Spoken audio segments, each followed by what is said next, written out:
Vegeta's first real victory since Pui Pui. It was a thing that was really hyped up, maybe unnecessarily so, but all the writing was on the wall that Vegeta was taking his time training on Yardrat, while Goku was rushing in to fight Moro as quickly as possible. Vegeta trained for a specific type of guy, the guy that he saw on Namek, the very first version of Moro. That's what he trained for, and that's who he beat. Unlike any of other Vegeta's major L's in the series, this one wasn't entirely his fault, maybe about 5% of it is, but for the most part, Vegeta did take an early victory against a version of Moro that he trained for. He continuously beats down Moro in a way that no one else could. Every time he punches him or kicks him, any kind of contact, it takes away portions of energy that Moro's absorbed throughout the universe. And what's really interesting is that Vegeta easily could have just taken this energy for himself. It makes sense that if he can retract it directly out of Moro's body, there's nothing stopping him from putting it directly into his own. But he doesn't take Moro's power. The reason for this is because it's not his. Instead of being power hungry and just trying to gain as much power as you possibly can,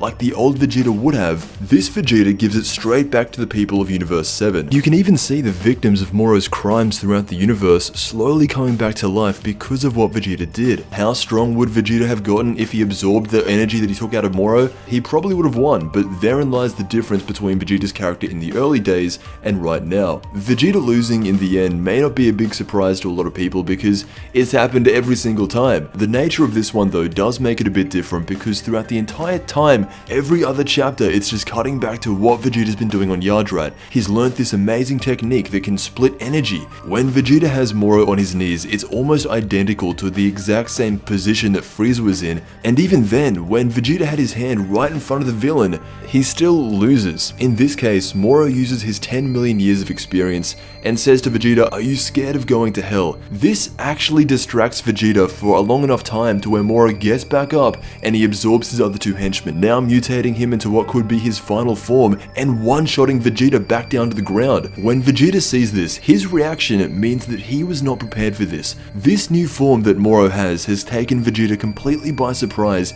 and without even putting up a decent fight, Moro is able to descend him down into his base form, meaning that all that work Vegeta did on Yardrat is now in vain. He didn't learn a new form, it was just a specific set of techniques that would work against Moro, and now Moro has transformed into a completely different being. It is still possible for Vegeta to get some kind of victory here. He isn't dead, but the way the story is playing out now, it's really not looking that likely, and it may not even be Goku either. The way Moro is now, the only person even strong enough would be Beerus. The reason Vegeta lost to Moro is the same reason why he didn't get the kill on Frieza. He had them in the exact same position. In fact, this time, Vegeta was even more dominant. Moro simply just had a backup plan that Vegeta didn't foresee. And in this form, because of the way Moro absorbed his henchmen to get this form by eating their entire body, Vegeta can't separate that. Moro literally ate him. It was very smart from Moro, but it leaves Vegeta coming so close. But once again, he's lying descended in base form on some rocks. That is the reason Vegeta lost to Moro. Right now, it doesn't look like anyone can beat him. They're all down. The only other contenders in Vision right now are one of the gods, Majin Buu,